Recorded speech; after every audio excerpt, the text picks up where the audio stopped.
Hey guys, it's Tah. Welcome back. So, I don't adjust you. You're not quite. I'm crooked. I just feel like I'm crooked. Y'all let me know when you watch this. Is the camera crooked? Because I feel like it is. Anyway, so it's currently 10:15 at night. I finally am able to sit down and get a video together. Today has been hell.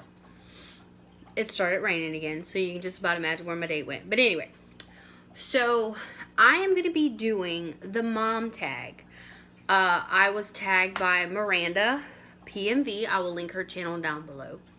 Also, I'm going to tag, Miss Mary Christopherson and Stephanie Chambers Daily. If you guys want to do it, I'd love to watch it.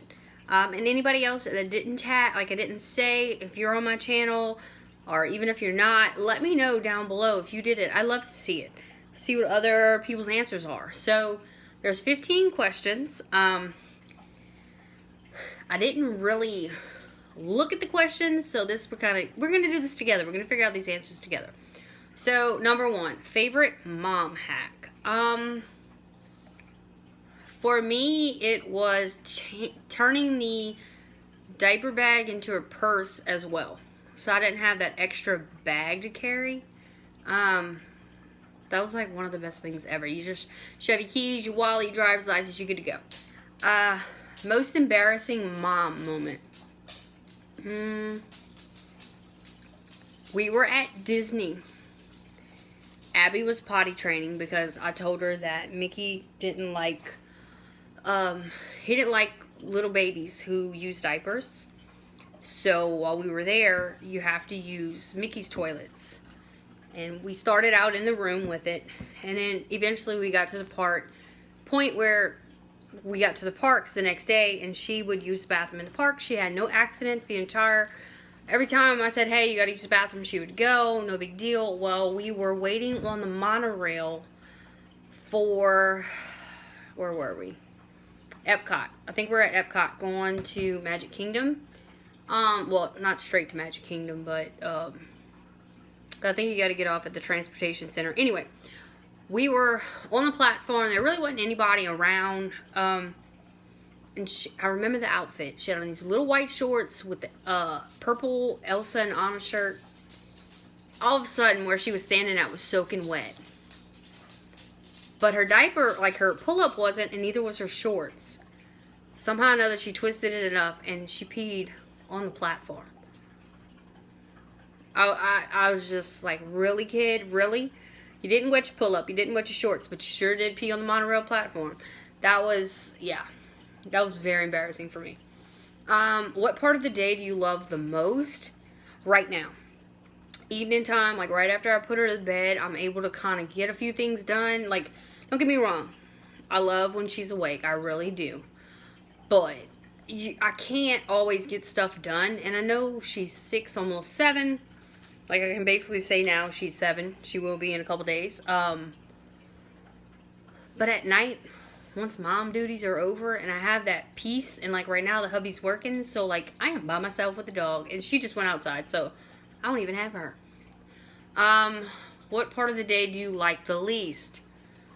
Getting up. We get up at 5:50 every morning on school days. And we live across the street from the school.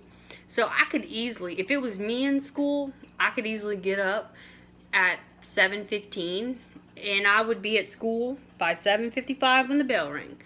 But Abby is a lollygagger. She takes forever to eat her breakfast, no matter what. And she's also a child who, if you even mention the word late, she panics. And not just, oh my God, what? She starts crying. So it's really bad. Because she gets it from me, because there's times when I'm like, okay, here's the set schedule. We need to leave by this time. If we don't, then my panic starts to set in. So she kind of gets it from me, but I always allocate my time correctly. Well, I try to. But anyway, so that's my least favorite part of the day is 5:50 in the morning, trying to do morning routine. The worst thing someone said to you when you were pregnant. That I shouldn't have gotten pregnant for the person I did, even though he was my husband. Yes, I was told that. But anyway, baby name you didn't agree on. We didn't have that issue. We picked out 3 names and we liked all of them. I cannot remember the third one, but we have Abby that we picked out because I was very, very highly obsessed with NCIS at the time, and I just love Abby Shudo. So I went with Abby. I didn't want Abigail. I just did Abby because I know her real name is Abigail, but and the other name we had picked out if she was a boy would be Ian Alexander, but obviously she's a girl. Did you or do you co-sleep? Yes and no. When she was a newborn, I had the pack and play in the room, so that I could like get up, change diapers, whatever if I had to, and she would sleep in there on the little crib part of it or whatever, like it had like a little thing. And then the only time she would get in the bed was that 3-4 o'clock in the morning feeding, and I would just leave her there because half the time I'd probably fall asleep anyway. And then when she was 3.5 months old, she started sleeping in one of those rock and plays. That was the only thing she would stay asleep in because she had colic so bad. She was on the side of my bed with it, and she slept there till, like, I would strap her in and kind of lean her a little bit with the blanket behind her and stuff. She slept there until like about five months, and then she went straight to her room in her crib, and that's where she's been. Now that she's a little bit older, she'll ask every night, Dad, can you sleep with me? And he basically goes in there. She falls asleep, he leaves. He doesn't, like, we don't, if she asks me, same thing. Like, as soon as she falls asleep, which is 3 minutes after she hits the pillow, like, I've never seen a kid fall asleep so fast. But that's about most co-sleep we get. And with her being sick this past week, she did sleep with me for 2-3 nights. But that's because I wanted to make sure she didn't have a high fever and stuff. But she's in her own bed right now. Something you bought but never used. I didn't buy it, but a breast milk pump thing. It never came in, so we had to switch to formula. I tried, but I could never get milk. 3 hospital bag must-haves. For me, it was comfy pajama pants, comfy socks, and then I had these dresses that I had gotten from Family Dollar, actually, and they were just like, the sleeves kind of came to here. It was a little bit, not a full V, but it was more like a swoop neck, and it was the top section. You had the, not empire waist, but like a little bit lower, like, anyway, and it had the material at the bottom type thing. I was large at the time, so yeah, on the video coming home, my mother-in-law videoed us as we walked through the gate with her into the house. Part of it cannot be shown to people because the wind was blowing really bad that day, and all you see is my undies because the dress flipped up.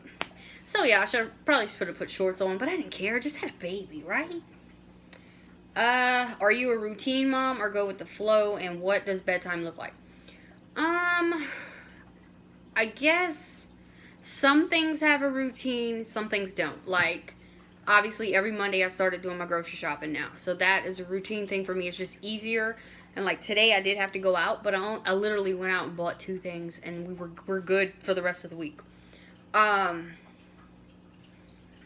With her, I have her kind of, because she has that habit of bored eating, which we all do.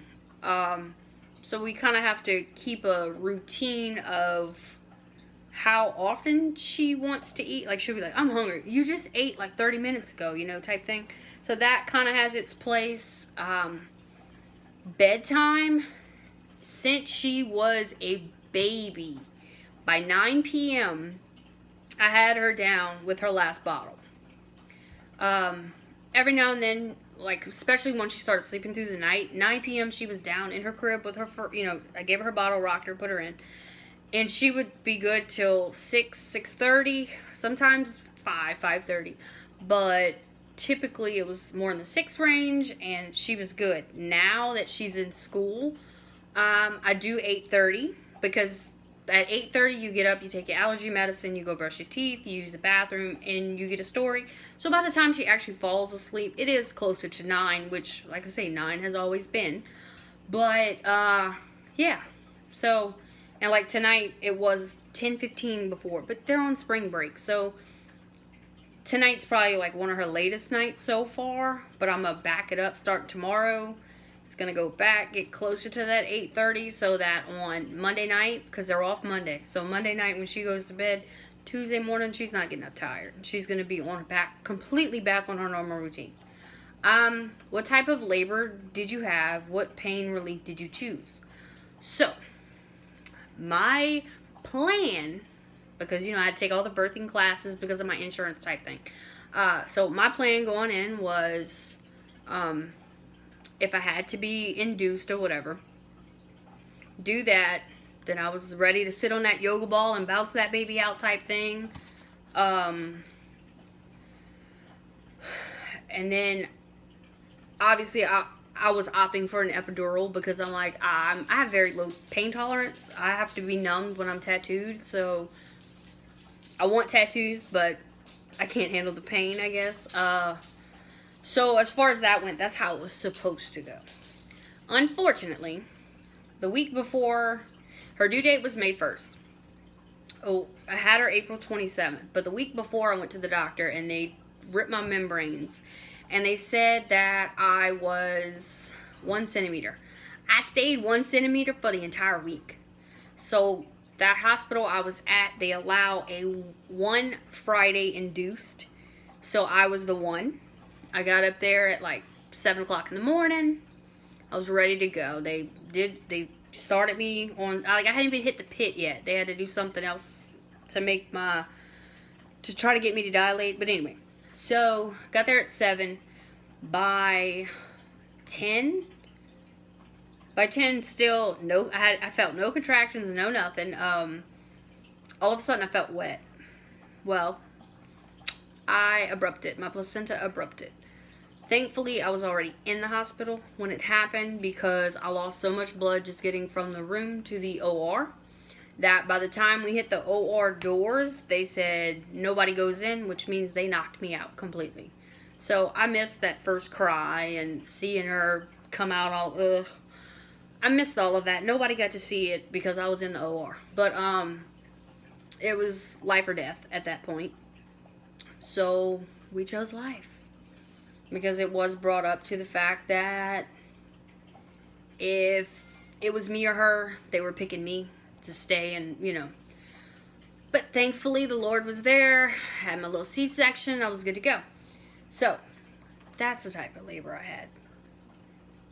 And I will never, Abby's a one and done, so I don't ever want to experience that again. Have you ever been mom shamed?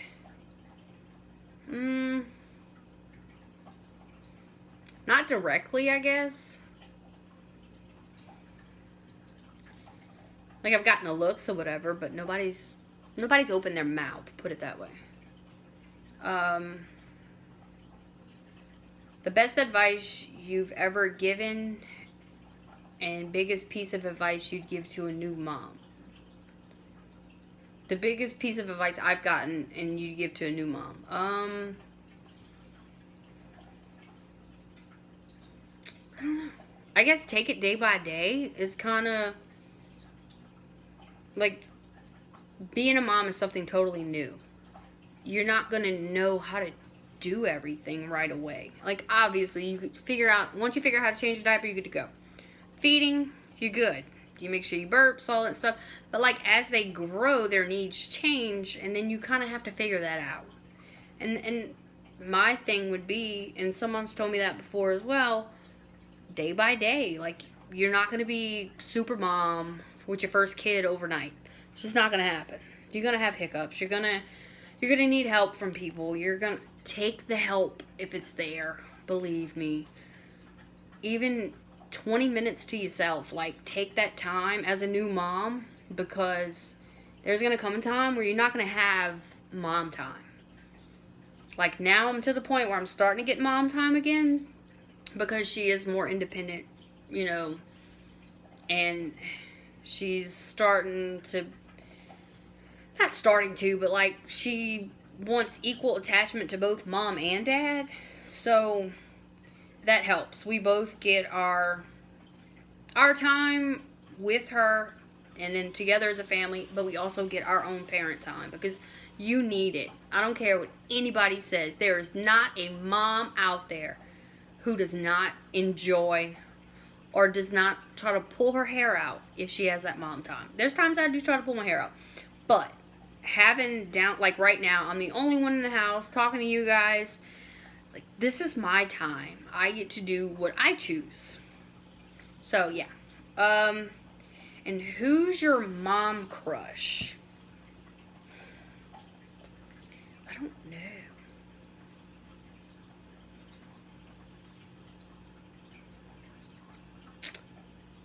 I guess it wouldn't be a specific person. Excuse me. I think, I don't know. Who was my mom crush? I guess it can change day to day. Whatever mom's got their shit together that day, I'm with you, girl. And even the ones who show like, hey, it's not all rainbows and cupcakes. There's hard times too. If you're a real mom, you're my mom crush. Straight up. Like, I'm sorry. Some of these shows that we watch, there's no perfect life like that. I know that. I've lived it. I was raised, like, I could see what my mom went through with us, and my grandma went through, you know, like, you can relate to people. And that's just how I feel. Like, if you were, like, a real, I'm a mom, it's dirty, it's, you know, your house is not perfect, but it's okay, because guess what? Your child's alive at the end of the day. That is what is important. They are healthy and alive. So, yeah, that would be my mom crush. The realest mom out there. I don't want to see fake pretending you're all that or your child's better than this child. That's not fair. That's not nice. That's just me. So, yeah. That's just how I feel. Anyway, so like I said, I will tag Mary Christopherson and Stephanie Chambers Daily. And thanks, guys, for watching. I hope you guys enjoyed this. Maybe a little insight more on the mom side of me. Maybe anything I said can help somebody who is a new mom or who is struggling with something that they need to get a handle on. Because there's times where I got to get a handle on some things too, and advice from just listening to someone or reading something. It might not be the full answer, but that little piece of advice can help. So yeah, I will let you guys go with that, and I will see you next time. Bye, guys.